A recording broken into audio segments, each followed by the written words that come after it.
And now, the best 60-ish seconds of your week.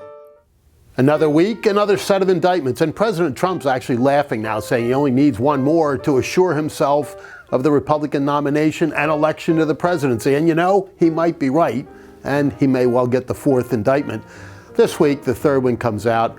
Some more imaginative draftsmanship on the part of this prosecutor, Jack Smith, who doesn't exactly have a stellar record of bringing these political prosecutions. The last one he brought against former Virginia Governor Bob McDonnell was overturned by the Supreme Court of the United States unanimously. Think about that, unanimously. When was the last time the Supreme Court did anything unanimously? But that's his record. And now he brings forth this prosecution of Donald Trump based upon antebellum statutes used to prosecute the Ku Klux Klan 150 years ago, and a statute used to go after Al-Qaeda and mafia bosses. I mean, this is really troubling and should be to every American, because the weaponization and politicization of the criminal justice system ought to send chills down the back of everybody, because the old "if the shoe's on the other foot" test doesn't get passed. Here you have a situation where the former president of the United States, somebody that got nearly half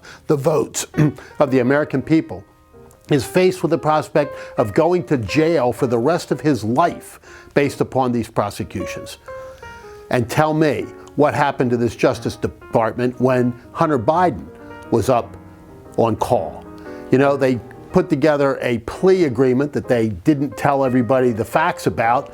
Turns out that they had granted him immunity for life in the midst of it. Federal judge in Wilmington threw it out, and now they can't even indict him on garden variety charges.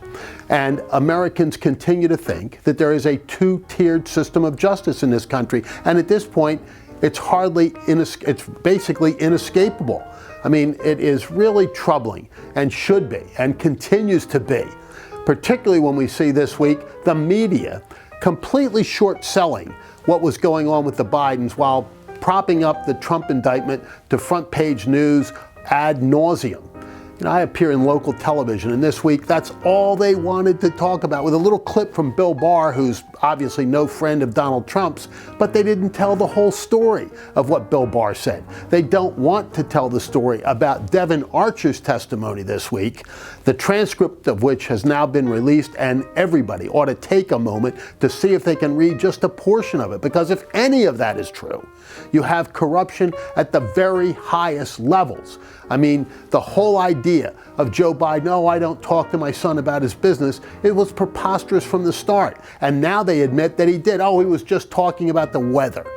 I mean, none of this passes the laugh test. And you've got to wonder what's going on over at the Justice Department with our friend Merrick Garland, who, as you recall, was propped up just not that long ago as the great moderate voice, impartial, non-political person who should serve on the Supreme Court of the United States. Thank God that didn't happen. And it's been said many times that it's very, very difficult, and you have to wonder how anybody in public service can amass great wealth. And that certainly is a question that has to be asked of Joe Biden and his family. Biden, somebody who spent his entire career in the U.S. Senate.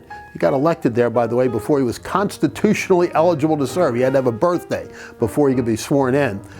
Been there his entire life, making under $200,000 a year most of the time, and yet has amassed an incredible fortune with a multi-million-dollar house, et cetera, et cetera, et cetera. And questions arise, as with Hunter Biden when he wasn't selling his artwork, but was pulling down millions, with an S, of dollars from Ukrainians, Russians, Chinese, et cetera, et cetera. And how deep that corruption goes, we don't yet know. But hopefully we'll get to the facts, and hopefully there's somebody in the Justice Department that's willing to say, we will hold these people accountable too, because we hear an awful lot about no one is above the law. I continue to say no one is beneath the law either, but if no one is above the law, neither are the Bidens. And we're into the dog days of summer. August is here, and I promised the summer reading list second half this week, but sadly there's been a couple of tragedies in my life and some travel as well, and I wasn't able to get to it.